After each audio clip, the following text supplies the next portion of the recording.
Welcome to the Diversity and Inclusion on Air podcast. This podcast is a program of the American Association of Veterinary Medical Colleges Diversity Matters Initiative. The podcast explores various issues related to diversity and inclusion in the veterinary profession and provides the AAVMC an opportunity to offer ongoing programming to our member institutions as well as all veterinary professionals. My name is Dr. Lisa Greenhill, and I'm the Chief Diversity Officer here at the AAVMC. Of course, every show around here is special, but this one is also unique, as they all are as well. This show is one of the first that features folks who responded to a public call for volunteers to talk about their experiences as being both first generation college attendees and from rural backgrounds. So we really wanted to explore this kind of dual, kind of overlapping populations because we see in our data sets for applicants that there's a lot of overlap. About 1 in 4 first generation students are from rural backgrounds and vice versa. And applicants from rural backgrounds or tend to actually be a bit more likely to be less racially diverse. They are also most likely of all of our applicants to be from low or lower income backgrounds, right? Oftentimes we associate that with urban centers and we don't talk about kind of some of the economic challenges that rural communities experience, but hopefully, we're going to talk a little bit about kind of what the larger scale experiences of our guests will be today.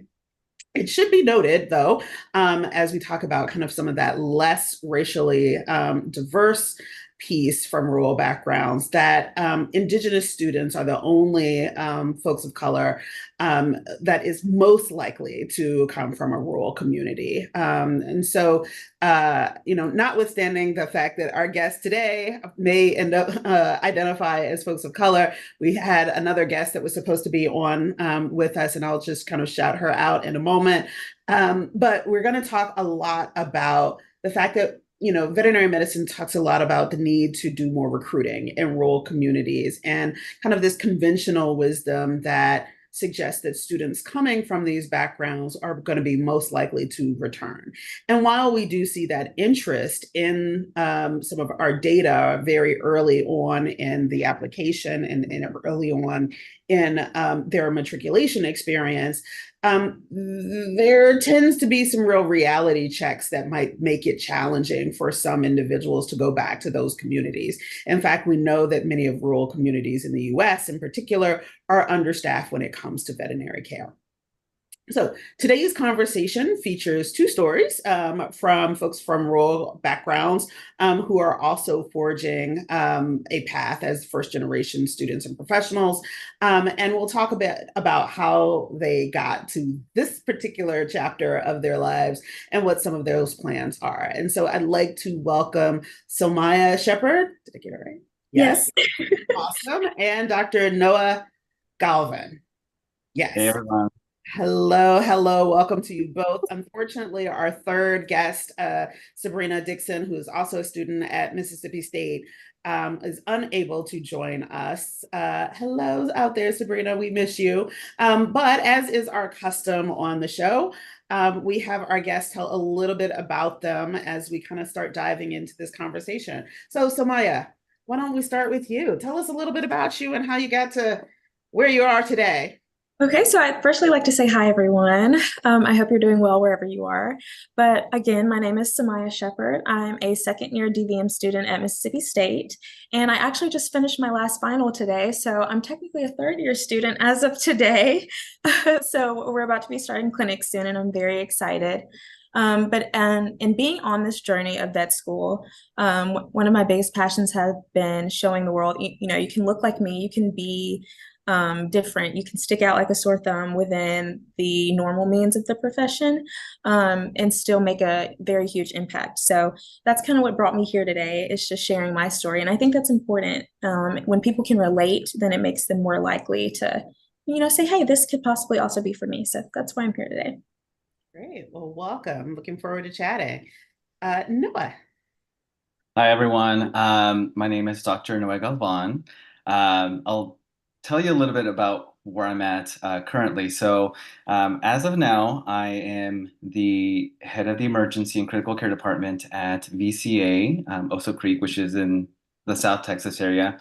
I also serve as a clinical year mentor for students at the University of Arizona. And then lastly, I serve as a consultant for Fetch Pet Insurance. So that's kind of what I'm doing now. I'm extremely busy, which I like.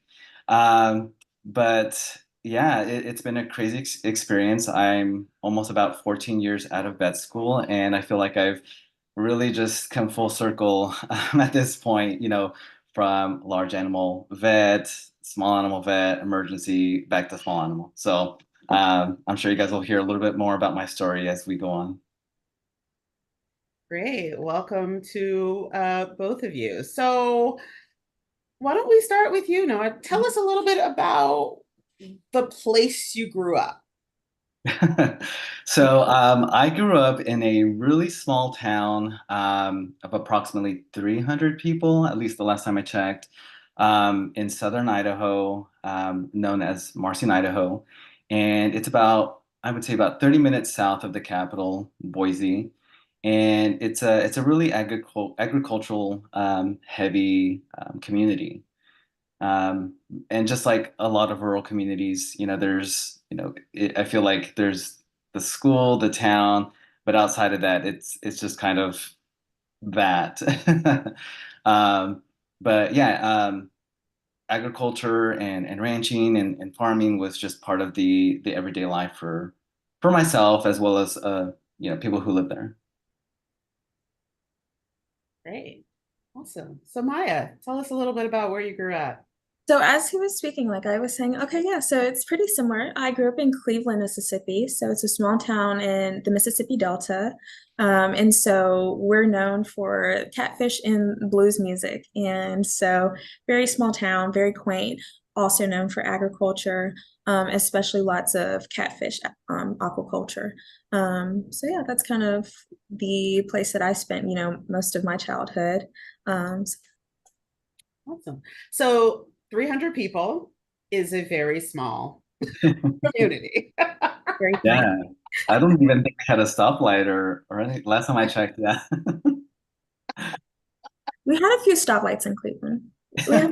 All that rush hour with 300 people coming. I know.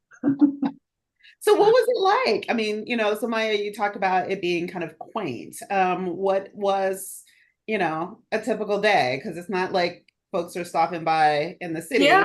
So not a lot yeah, not a lot of city living at all. Matter of fact, I'm kind of an old soul just because I grew up with a lot of older individuals. Since like the population tends to be a lot of older African American individuals in Cleveland, Mississippi. So when I say quaint, I mean quaint, like quiet. You can hear the birds chirping when you wake up in the morning. Like pure country living type of aesthetic. So childhood for me was, playing outside, playing in the dirt, running outside, chasing bugs, chasing rabbits in the yard. So it was very much so like deep south. Yeah. Yeah. I mean, I've got a little bit of that in my background too. I just think Oh when yeah. you said chasing bugs, I was like, oh my goodness, June will be here soon. And okay, don't anybody come for me. It was a country thing, like flying June bugs. I never heard of June bugs until I got to college, and that's because apparently they're all over the South, but I never heard of them until I got to college. Yeah, I'll tell you offline what we used to do to them because some people might think it's cruel. But I mean, country living, Oh yeah. do some things you don't do in the city. So, but yeah, what was day to day like for you, Noah? I think growing up in this small community, when I was younger, it was really fun. You had the liberty to go out, and you didn't really have a curfew because there was very little crime, if any, and you had the ability to do a lot of outdoor things. However, as I grew up more and entered like high school, it was very isolating because here you are in this really small rural community, and myself, being Mexican American, the community itself was not very diverse at all. So, in many ways, like I said, it was very isolating, and some of the experiences were hard to make known to other people because other people didn't have those same intersecting experiences. Mm-hmm. Yeah. Yeah. And so both of you, when you wrote in, said that you were first generation as well. So tell us a little bit about that experience, kind of layering on, kind of, you kind of alluded to these intersecting identities of being kind of from a rural community, but, also being Mexican American, and also now forging this path that, is completely new, maybe to your family. Oh yeah, for sure. Yeah, I think, like you said, just layering on all these identities, it was really hard for me once I got to vet school because, um, being the first in my family to go to college and then go to vet school, was really unique. My parents really couldn't, wrap their heads around what that really entailed. As I was going through the process too, I really didn't, fully realize what that meant. But yeah, my background, kind of kind of layered on top of that. My parents both were migrant farm workers, so it was really difficult for them to understand what that meant and the totality of everything. So as I went through, I kind of had to just kind of describe to them in simple terms, like, okay, this is what this means. The next step is, internship or residency. So they kind of just took it as it came. Yeah. Yeah. So, Samaya, when you decided, yep, college bound, what'd your family say? What's the Um, community? I mean, very it's supportive. like 300 people we're talking about in these communities. I'm not sure, you didn't say how many were in your community, but I'm assuming like by Sunday morning, everybody knew. Right, What the plan exactly. was. It just takes one Facebook post and the entire town is updated. So I think for me, I want to kind of rewind to when I was younger and still actively in Cleveland. I was like 9 years old in the elementary school system. And so the way Cleveland is split, it's split in between like east and west portions. And so east side Cleveland is predominantly Black, and the schools there are predominantly Black. So they don't receive lots of funding, the books aren't up to scale, the resources aren't up to scale. And, there's efforts being made, but you can tell that overall there's not equality there with the level of education. So my dad was actually, he's an educator. And so one thing he was like, you can be from wherever you want to be. You don't have to have all the money in the world, but you do need to have knowledge. So he actually moved us to DeSoto County, just so we would have an opportunity to experience school systems that kind of could put our foot in the door places. And that was actually where I was kind of introduced in fourth grade to like the term veterinarian. And it really just stuck. I never met a veterinarian before, never saw one growing up. But it really just stuck. And so I believe it truly is my passion. So then getting to college, I went to an HBCU. And so the idea was very nurtured, even though, again, I went to a very small school. I went to Tougaloo College. So we had like my graduating class of biology majors was 24 people. So very small school. And so I think the biggest transition for me then was moving to a PWI, a predominantly white institution for veterinary school. And so then I felt more of the discrepancy of like, okay, so my background is a lot different. And I really had to go tooth and nail for a lot of my opportunities. And so it's just kind of been a struggle between learning that, okay, it doesn't matter. I may not be from the nicest place or have had the nicest opportunities, but I'm still here and I'm still getting the opportunity to get this degree. So in a way, I went through a period of like, I don't know if necessarily coming from a rural background is something that, put me off on the right foot, but it wasn't my choosing, but, I would choose it again in any other life, honestly.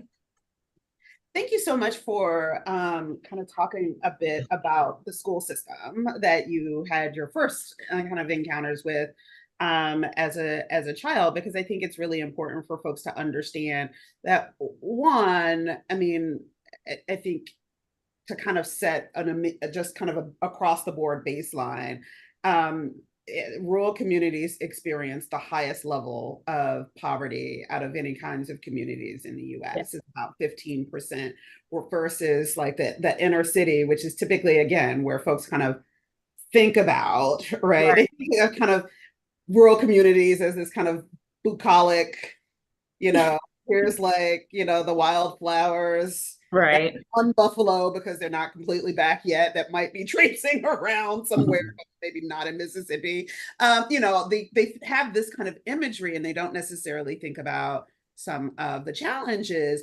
And so we know that rural communities experience poverty at a higher level, but then there's within kind of these communities, there is still this kind of deep rooted kind of inequity, right, in terms of the funding of institutions, and so it can be very challenging for folks with marginalized identities sometimes to thrive and persist in some of those environments. So thank you so much for mentioning that. So, and in kind of thinking about that, were there unique, guess, challenges or advantages other than what you've already mentioned, that were specific to that rural student experience, maybe? I'm sorry, I don't think I completely understood your question. Sure. So were there any things that made it tougher besides kind of, your family, your dad picking up and moving to a new community with better schools? Were there other challenges, or, you talked about how much you really love the communities that you grew up in. What were maybe some of the advantages that you had as you were kind of looking towards going to veterinary school? So I would say, to start, besides like the immediate disadvantages of like not having the best books or the best, technologies, etc. I think coming from a rural background, I think sometimes children just lack an example, just lack seeing like, okay, this is an actual living, breathing person doing something different besides getting into trouble, falling into the school to prison pipeline. It's just the challenge of actually sticking to something better, because you have a whole lot of examples of like, okay, this is what happens if you don't work as hard. So you have a lot of those types of examples. And I think besides like immediate challenges of coming from a rural school system, I think a lot of it is more mental, like those mental challenges. It's just hard to picture better when you don't really have an example of better a lot of times in those settings. But I would say overall, the biggest advantage is it gives you a sense of toughness, because I am someone who does not give up. And to say that in a positive light, though, like I know what I want and I'm going to go after it. And it's like if I have come this far, despite the lack thereof, there's nothing that I absolutely cannot do. So I think that coming from a rural background has definitely given me a toughness that I think, like a mental toughness that I think is invaluable. No, see your head nodding. Yeah, answer your question. Oh, absolutely. Yeah, no, I definitely agree. You go through a lot coming from a rural community. I think that the advantage for me anyway, coming from a rural community, was that there was a huge emphasis from some of the recruiters at like local colleges that, although it wasn't like a formalized pipeline, they kind of recruited students, especially, students, minority students, students of color, into these agricultural, programs. And one of them was animal and veterinary science. So I was extremely lucky that the University of Idaho was a great institution where I kind of got my start, and they were really instrumental in really getting me to vet school, I would say. However, with that being said, I feel like once I got to the university and later in vet school, I kind of felt, I couldn't help but think like, was I like a token? There was a tokenism in some sense, because there were very few of us. So that kind of loomed over my head, as I went through school, college, and then vet school. Yeah. Mhm. Yeah. Imposter syndrome. Yeah. Mhm. I feel it every day because I am one of 10 Black students in my class. It's 2024, and there are very real, very hard conversations and actions that you have to deal with on the day to day. So it is very like, am I like meant to be here if I'm like the only one here? But I have to tell myself if, the opportunity would not have come if I wasn't deserving. So, but I definitely understand where you're coming from. So, Maya, do you plan on going back and practicing in a rural community? I do. I want to stay local. Um, I'm just not a city girl, never lived in the city. So did a few, vacations and this and that, but it's just not my thing. And I think staying in the rural South is kind of more of my game plan, at least for the foreseeable future after vet school. Yeah, yeah. Oh, you got to spend a little bit more time in the city. Just a couple of vacations, long weekends. We'll see. My sister's in Texas and she's always begging me to come. So, we'll see what happens. So where are you and what are you doing now? I know that you talked a little bit before we started the show on a transition. Certainly you don't have to go into super detail, but did you consider, and do you consider ever, scooting on back down the road? Well, probably not now. I'm probably on the opposite side of the spectrum now. Now moving to Los Angeles very soon. But yeah, when I going through vet school, that was my anticipation was to move back to a rural community, and I kind of prepared myself in vet school to, I was going to practice food animal medicine, and I was going to go back to a rural community. But along the way, my experiences kind of just led me to do something differently. But also, I kind of felt an internal pressure, or I would say like maybe a conflicting identity, because not only was I, first generation LGBTQ, so I kind of felt like, can I be myself in this rural community? Mm, And I eventually I felt like I couldn't do all of those things, which you probably can, but maybe just the way I felt at that time. yeah, yeah. I think that that is also something that people with, multiple marginalized identities have to kind of think about. It feels like a billion years ago, but it was only, I think, about 11 or 12 years ago, I did a study looking at queer students and their experiences in veterinary school and kind of understanding when things kind of got dicey, right? And so one of the things that we found was that queer students in vet school, at least at that time, the anxiety started rising around the third year as they were preparing to go into clinics, right? And what we found was this idea of changing faculty and potentially location each, rotation kind of exacerbated whatever anxiety was already there. And it was like, okay, I'm going to be with this group or this faculty member for a couple of weeks. Is this a situation that I need to come out in? Like, what does it mean even to be closeted for a couple of weeks or not? Like, all of these kinds of things caused a lot.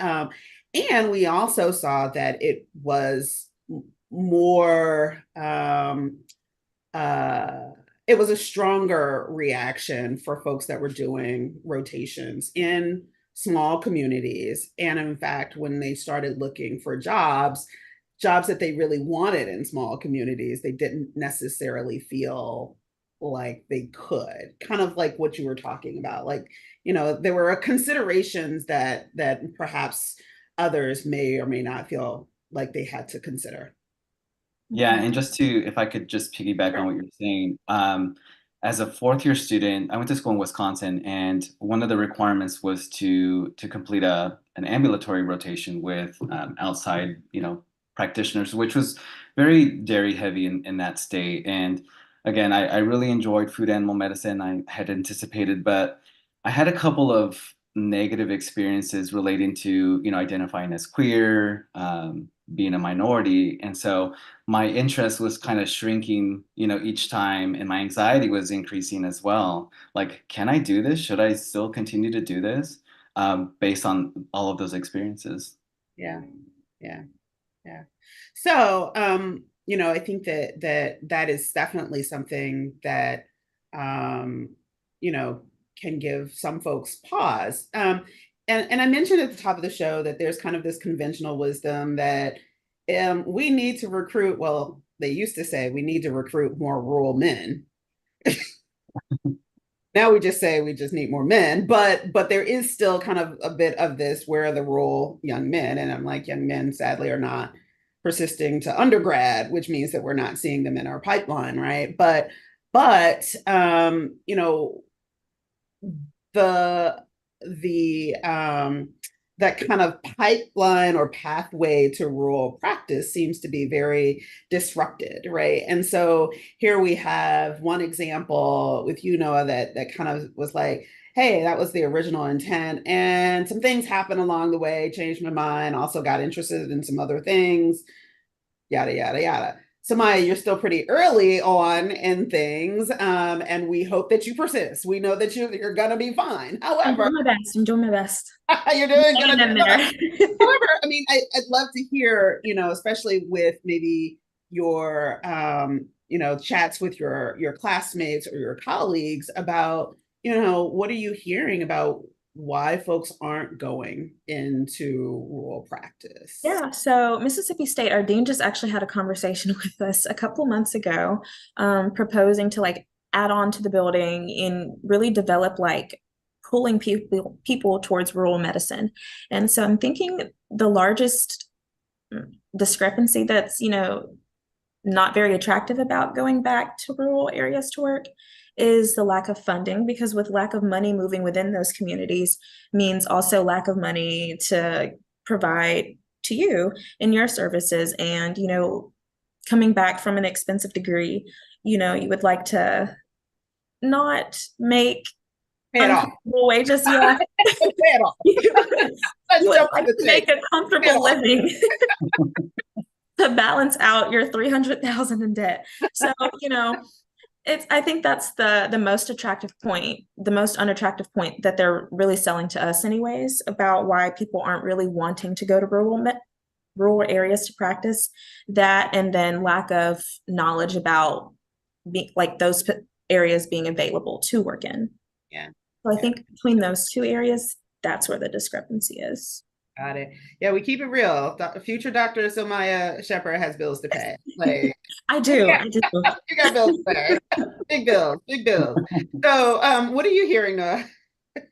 I think it's definitely true. I think probably a lot of students and a lot of people who just graduate from vet school are really reluctant to go back to those rural communities because, as you mentioned, the compensation is not there. And although there's, opportunities within like veterinary medicine, like loan repayment type of programs, like 75,000 the last time I checked is kind of a drop in the bucket if you're graduate, at least now, unfortunately. So that coupled with lack of resources, the community as as a whole, how they perceive animal medicine, because again, rural medicine is different than what you practice, say in the city. These animals, for all intents and purposes, are viewed as income, and so they may not be, you may not be practicing what you learn in vet school, which is a deterrent to a lot of people. Tell me a little bit more about that. Tell us a little bit more about what you mean by that. Yeah, so with a lot of financial limitations, like I said, with livestock, it's how much money can I make off of this, or am I going to cut my losses?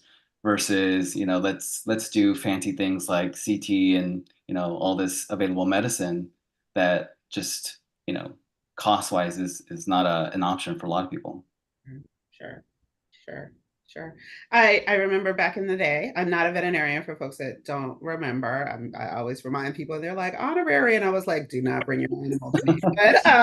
But But, I remember kind of watching Dr. Pol and how folks can be really, even within the profession, can be really, really critical of the way practice is portrayed, for example, on that show. But, and I'm often kind of like, yeah, but I don't really see a lot of other people traipsing up to the upper PI. Yeah. you Right, know, right. if you're one of the only games in town and practice is just, it is very, at least, for those of us urban dwellers, if that is one of our introductions to rural practice, it looks a little rough. Yeah, and I think Dr. Paul gets a lot of criticism, but a lot of people aren't considering that he's one of few out there in like very country, unopened Michigan territory. And so every time I watch his show, like his degree of practice fits what I think the scenario is. And so I think a lot of people sometimes just forget the background. Because it mimics for the most part the little bit of large animal experience that I was able to get in rural areas within when I was an undergrad. So it's I think some people again like just kind of lack the understanding of the area too. They're expecting you to pull up with the MRI Right. And it's like of a cow. this is not that scenario. Yeah, I definitely agree with what Dr. Galvan was saying because they teach us that in vet school currently is like when they started teaching us like production animal medicine, it's like, hey, like it's not all sunshine and rainbows over here sometimes, because it's most producers don't want to spend more than they're getting off of that animal. So Yeah. So, we talked a little bit about the economics of rural communities, the fact that they do experience poverty at a higher rate, and a bunch of other things, some of the inequities around education. So I'd love to hear you talk a little bit about your experience in applying to vet school. And so, now we do offer at AAVMC, we offer some fee waivers for one additional school, for students that qualify, recognizing that the more schools you apply to, the more likely you are to get an offer. But we also, have just started looking at some data for applicants who are unsuccessful. And we find that they're still really, really qualified, but we're also finding things like they're more likely to be from rural backgrounds as well. yeah. Right. So, I'd love to hear a bit about your experience just a couple of years ago, Sylmia, and then we will go to a more seasoned experiential story. Very well seasoned. So I think for the most part, most of where my bumps in the road were with applying to vet school were just trying to get experience. So by the time I was in high school and I was actively trying to look for building like locations, veterinary hospitals to get that experience at and volunteer at, I was also friends with, white counterparts who were also interested in veterinary medicine. And there was one clinic, I literally went there 9 times. And each time they had me sit and wait. We're going to have someone come out to you and talk to you from HR. And I would sit and I would wait patiently. And then someone would come from the back and say, hey, come back to stay. And so, high school me wasn't understanding like it's not going to happen. But I think just the lack of people who look like you in the profession already makes it hard for people to like, I guess in a way, take you serious. When you come and say, hey, I'd like to work here and get some experience, it's kind of hard for people to be like, oh yeah, whatever, but it's like, no, actually, I would really, really like experience. And so that was one of the hardest things that I kind of dealt with applying to vet school was just like, I don't think I'm going to have enough clinical hours to even apply with. And so it wasn't until I got to undergrad, it was my sophomore year of college, where I was introduced to Dr. David Powell. He's one of the few Black veterinarians practicing in the Jackson, Mississippi area. And so through him, and he did like a mix between small and large animal practice. And so with him, I was able to truly learn and get a dose of large and small animal medicine and really see. But before him, I was really like, oh my God, I don't think they're going to take me. I'm going to have nothing to apply with, because you kind of see people who grow up having the opportunity to have those things. They maybe come from a family of like generational veterinarians, or they grew up on like a dairy farm. And so it's like generational things that have led people to this moment. And so sometimes just kind of finding like an opportunity was really hard for me. But once we found it, we were in there. How many hours did you get? Over 500, actually. I was working. Good, good. And I mean, good in the sense that it was, I mean, I know 500 is a lot, Yeah, but and it didn't honestly, really feel like work, though. the average student clocks a lot of hours, and folks that know me know that that is like the hill I plan on retiring and then dying on. Like, I don't think that students need as many hours, but I do think that some are really critical to kind of, Oh you know, yeah. I think they've definitely like lowered the amount of hours they encourage you to have now. I think it's like at least 200. But yeah, it was like fighting tooth and nail. I would get out of class, change into my scrubs and go. awesome, awesome. All right. So, Noah, what was your experience like Gosh, if I can remember back back up. in the day? Yeah, I could. Some of my experience was similar. There were my program in college was quite large, and a lot of us, wanted to go to vet school. At least, initially, a lot of students did.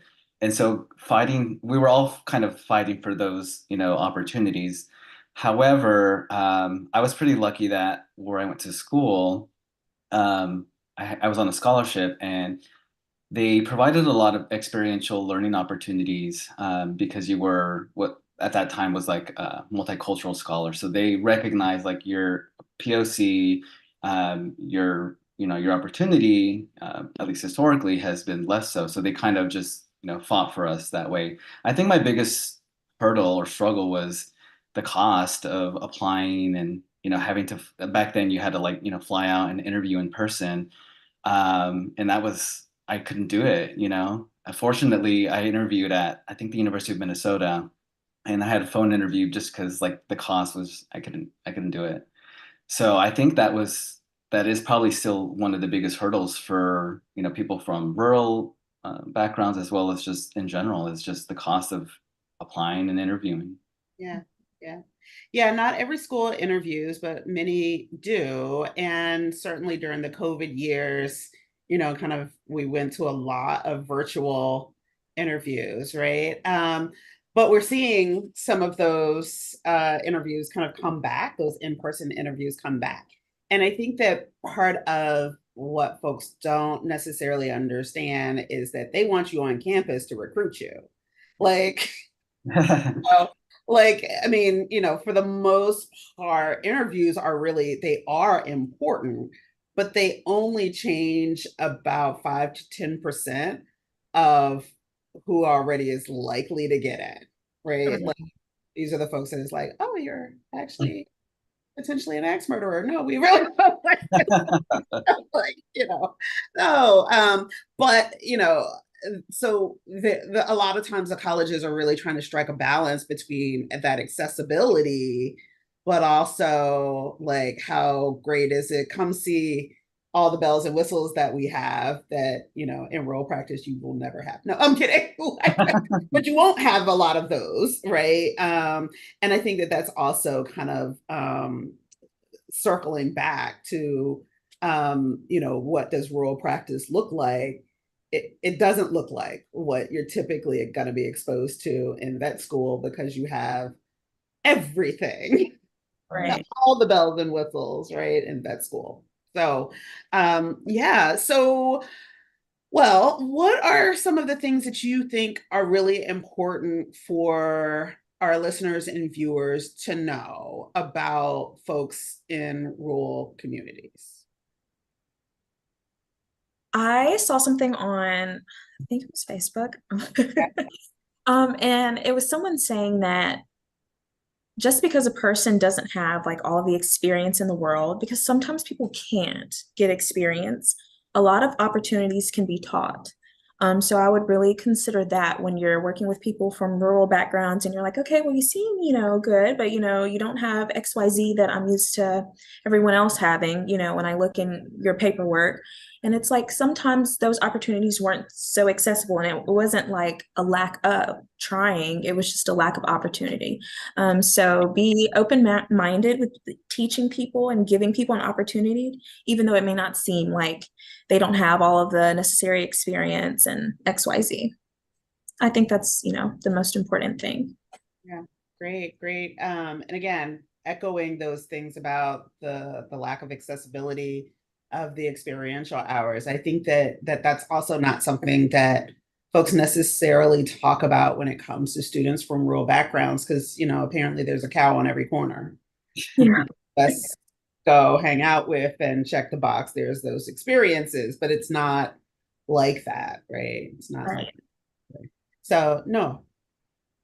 I guess I would just really, I want people to know that, these communities are, they're really close-knit communities. They do their best despite, lack of resources and funding and things like that. And a lot of them, as I mentioned before, they're heavy agricultural communities. And so their livelihood relies on, people that want to return to these communities to practice veterinary medicine, because again, their livelihood often revolves around livestock. Yeah. So I think it's really important that we continue to do, our best to continue to recruit, young veterinarians to these communities. But back in the day, whenever I was, thinking about going back to the rural community, you were really limited on your choices. You either worked for the FSIS or you worked like dairy or something like that. I think it's probably changed at this point, hopefully. And yeah, I just think that we still need a lot more veterinarians in general, but especially those that want to practice in rural communities. Great. And advice for fellow first gen folks. Who wants to go first? I'll say this, even a bad example or a lack of an example can still be a good example. So just because, you saw someone do something and it didn't really work out for them, that outcome. Well, you can look at that and be like, yeah, they're a bad example, but that bad example served a purpose because at least it told you what not to do moving forward. So I would say kind of not thinking so harsh on yourself just because of like your lack thereof, because your lack doesn't really lack compared to what. Lay down that imposter syndrome. Oh yeah. Take it to the curb. No.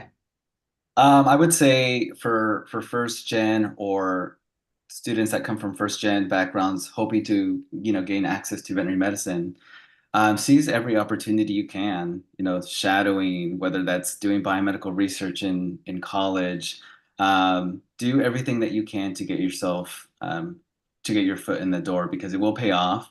It's going to be a slow process. Be patient, but you're a very unique individual and the profession needs you. Yeah. Awesome, awesome. Well, I have two last questions. And I just thought of this one, so I know it sounds like we're wrapping up and we're getting there, but not quite.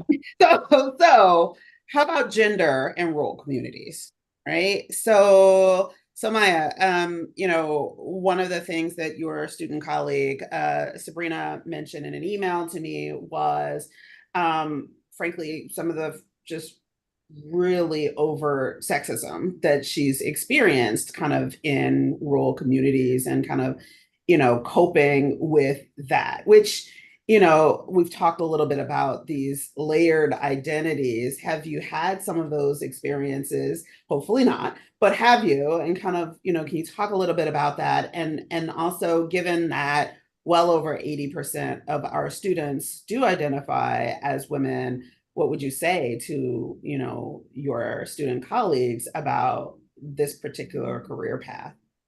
Yeah, so I would definitely say, because first of all, let me rewind. I'm interested in equine practice. So I kind of have a double whammy with the minority side. So there's not a lot of women in equine practice, and there's not a lot of people of color in equine practice either.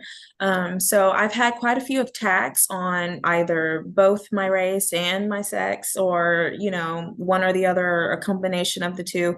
And so in those altercations, it's so hurtful. I cannot lie. So if you are in that experience, I'm so sorry, but allow yourself to feel it and understand that they are working with a limited lack of knowledge of who you are. And you just push forward, you keep moving, and you don't let it phase you. Take a moment to cry if you have to. I've definitely cried, but we need you. And unfortunately, you going through those experiences is kind of what it takes to stop the younger generation from having those experiences because they need us. So, yeah, that's the best advice I think I can give. Thank you. Thank you for that. Anything to add, Noah? Um, I guess I'm fortunate that I haven't had to experience like gender-based discrimination. And fortunately, a lot of my classmates are women that are actually practicing rural medicine. And from what I know, they've had a pretty favorable experience. But I do think, and I agree that once you factor in other things like racial identity, culture, and things like that, unfortunately, that's where some issues can come up. And I think we can all recognize that even though it's 2024, white males, veterinarians, I should say, have access to the greatest resources, at least in my experience. And so seeing that, at least in my getting to where I am now has been really hard to swallow. I'm like, why haven't I had access to these same opportunities, even though I've taken the same steps? Mm-hmm. Yeah, those reality checks can be tough. Oh, Yeah. yeah. Reality checks can be tough. So my last question, are you ready? What are our thoughts on Beyonce's Cowboy Carter? I love it. I love that question. That's my favorite question. What's everyone's favorite song? I have to say, I love Beyonce. I flew to Spain for her Renaissance album to see Oh, her. I'm jealous. So I was like in the stands, like, I had my Oh my cowboy hat. I'm 100% Beyonce, and I'm glad you asked. I am so jealous. Whenever there was a show that I was going to ask about, Cowboy Carter, this is probably going to be Oh, it. yeah. Go ahead, tell us, Amaya. Well, I was studying finals, so I watched the Renaissance tour on everyone else's Instagram stories. So I feel like I was there, but I'm definitely jealous that you got to see it in Spain. Oh my goodness. But I'll the only thing now is, once I went, which was early in the summer, and then once it came to the States, I was kind of jealous. I was like feeling FOMO. I was like, "Ah, I really wish I would have done like, something here in the yeah. States." But The crowd added a lot of stuff to it that I was seeing on the Instagram stories. So I definitely have to go to the next Beyonce, like whatever it is, I'm going. I'm there. Okay, so we recapped Renaissance. Cowboy Carter. It's like thoughts. Oh, I think my favorite song is Uh-uh. Two Hands to Heaven. Okay. All right. Beautiful. All right. Good deal. Beautiful. I got any?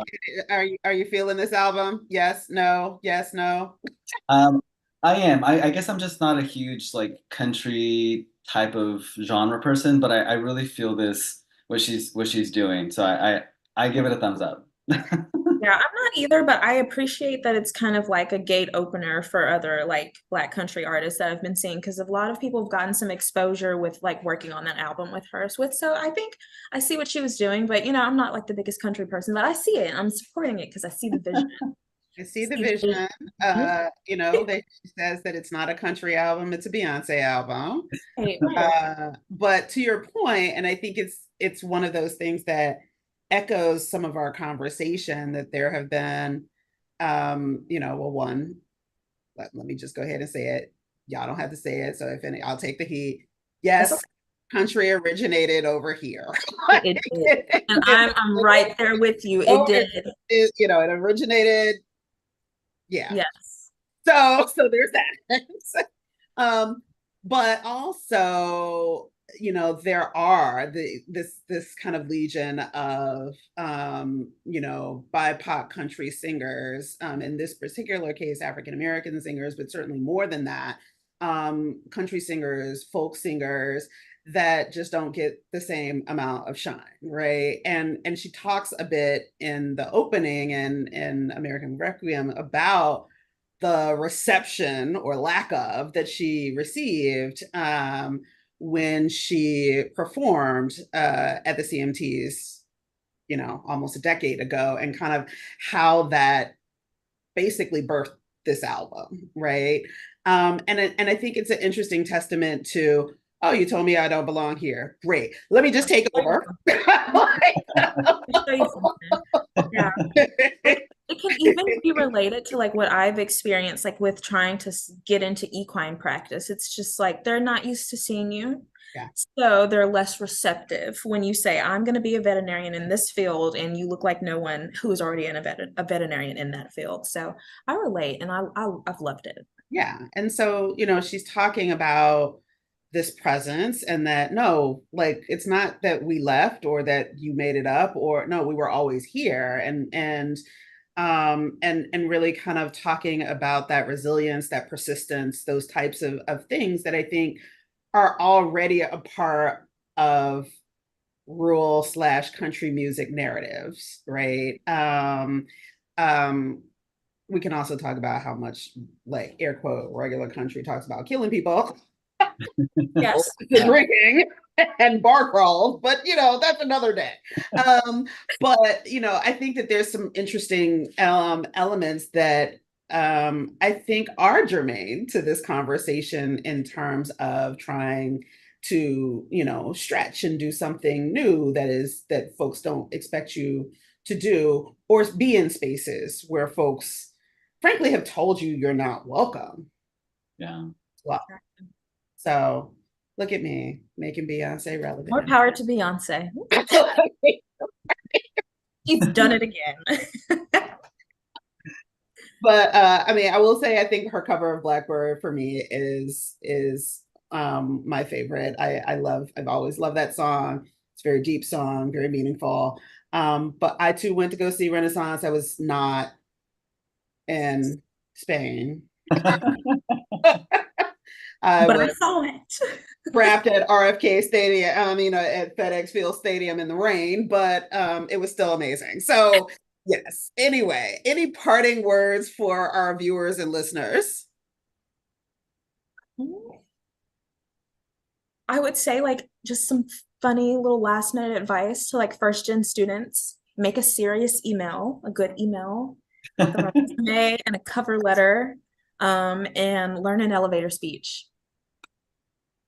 I'm just going to add, and pick up the telephone and actually talk to people.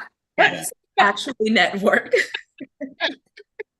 I'm going to like X-Acto blade this part out with my daughter. But go ahead. Any parting words from you?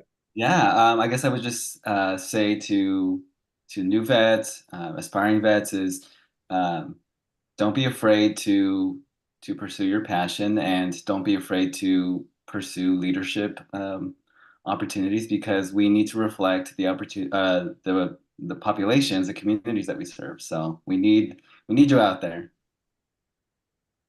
Great. Thank you so much.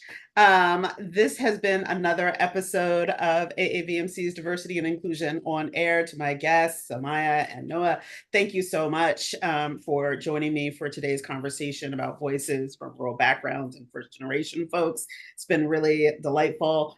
If you are interested in hearing more from our show, please be sure to like, subscribe, and follow on your favorite podcast app. If you can't find us under Diversity and Inclusion on Air, if you could just type in AAVMC, our organizational acronym, you will see us pop right on up in your podcast app. And with that, we will see you next time. Thanks so much.